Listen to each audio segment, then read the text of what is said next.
तो दोस्तों, स्वागत है आपका आत्मवारी में। आज हम बात करेंगे श्री कृष्ण जी की लीलाओं के बारे में।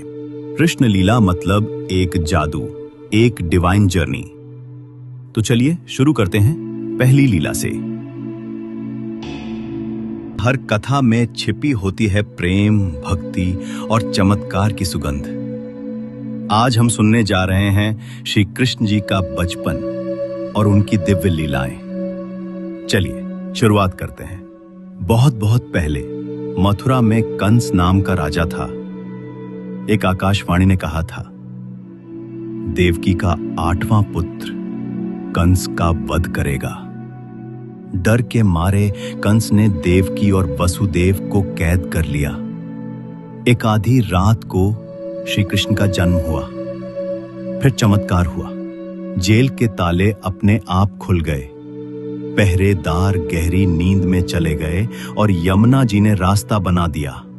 वसुदेव जी ने कृष्ण को टोकरी में रखा और गोकुल पहुंच गए, जहां यशोदा मैया ने कृष्ण को गोद में लिया और लल्ला को ममता से पाला। कृष्ण का प्यारा बचपन शुरू हुआ। कृष्ण बचपन से ही नटखट थे। माखन खाना उनकी सबसे बड़ी शरारत थी। यशोदा मैया, कन्हैया अब बाहर मत जाना, मैं माखन मत रही हूं। पर जैसे ही मैया मुड़ती, कन्हैया ग्वाल बालों के पास भाग जाते। फिर क्या, किस ग्वालिन की मटकी लटकी है, कौन सी ताजी है, सारा प्लान बनता। पिरामिड बनती, सबसे ऊपर कन्हैया चढ़ते और मटकी फोड़ देते। माखन चेहरे पर लगाते, दोस्तों को खिलाते और खुद भी खाते। सफेद मुंह, चमकती आंखें, पूरा गांव खिलुकता। ग्वालिनें शिकायत करती, यशोदा तेरा लाल माखन खा गया। मैया कहती, अरे ये छोटा सा बच्चा मटकी कैसे फोड़ सकता है। और कन्हैया भोली सूरत बनाकर मैया की गोद में छुप जाते। ग्वालिनें हंस पड़ती, कोई कुछ कह ही ना पाता। जा थोड़ा माखन खा ले। गोकुल जानता था ये कोई साधारण बालक नहीं, ये तो स्वयं भगवान है, जिनकी लीला ही भक्ति है। अब आइए सुनते हैं अगली लीला, पूतना वध की लीला। गोकुल में अफवाह फैली, एक सुंदर स्त्री गांव में घूम रही थी। वो कोई और नहीं, राक्षसी पूतना थी, जिसे कंस ने भेजा था कृष्ण को मारने। उसने स्तनों पर भयंकर विष लगाया था। सोचा दूध पिलाकर बालक को मार दूंगी। कन्हैया सो रहे थे। पूतना झुकी, गोद में उठाया, पर जैसे ही दूध पिलाने लगी, कृष्ण ने आंखें खोली, मुस्कुराए और पूतना को कसकर पकड़ लिया। पूतना छटपटाई, छोड़ दो, मैं मर जाऊंगी। लेकिन श्री कृष्ण ने उसका पाप खींचकर उसका अंत कर दिया। उसका विशाल राक्षसी रूप सामने आया। पूरा गांव हिल गया। कृष्ण राक्षसी शरीर पर मुस्कुराते बैठे थे। यशोदा मैया दौड़ी, अपने लल्ला को गले लगा लिया। कहा जाता है पूतना ने प्रभु को दूध पिलाया था, इसलिए उसे भी मोक्ष मिला। अब सुनिए अगली लीला, कालिया नाग को सबक सिखाने की लीला। यमुना का पानी काला और जहरीला हो गया था। कालिया नाग उस कुंड में रहता था। एक दिन खेलते हुए गेंद नदी में जा गिरी।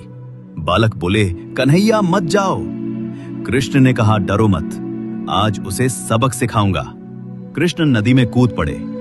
कालिया नाग सामने आया, पर कृष्ण तो भगवान थे। वे उसके फनों पर चढ़ गए और शुरू किया नृत्य। पृथ्वी थर्राई, पानी शांत हुआ।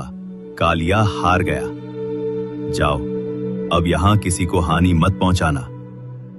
गोकुल ने कृष्ण को गोद में उठा लिया। जयकारे लगे, जय कन्हैया लाल की। अब सुनिए एक अद्भुत लीला, गोवर्धन पर्वत उठाने की लीला। मैया, हम इंद्र की पूजा क्यों करते हैं? श्री कृष्ण का यह सवाल पूरे गांव को सोच में डाल गया। शूर पर्वत हमें चारा, जल और फल देता है, हमें उसकी पूजा करनी चाहिए। जब इंद्र को पता चला, वे क्रोधित हुए। काले बादल, बिजली, तूफान, गांव डूबने लगा। कृष्ण मुस्कुराए, मैं सबको बचाऊंगा। अपनी छोटी सी अंगुली से उठा लिया पूरा गोवर्धन पर्वत। 7 दिन तक पर्वत उठाकर खड़े रहे, सब सुरक्षित थे। इंद्र बोले, हे प्रभु, मुझे क्षमा करें।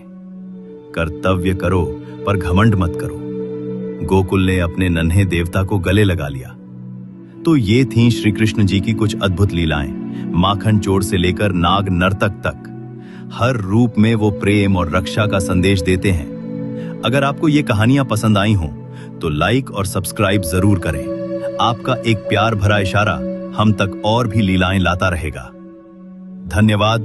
फिर मिलेंगे एक नई कथा के साथ। जय श्री कृष्ण।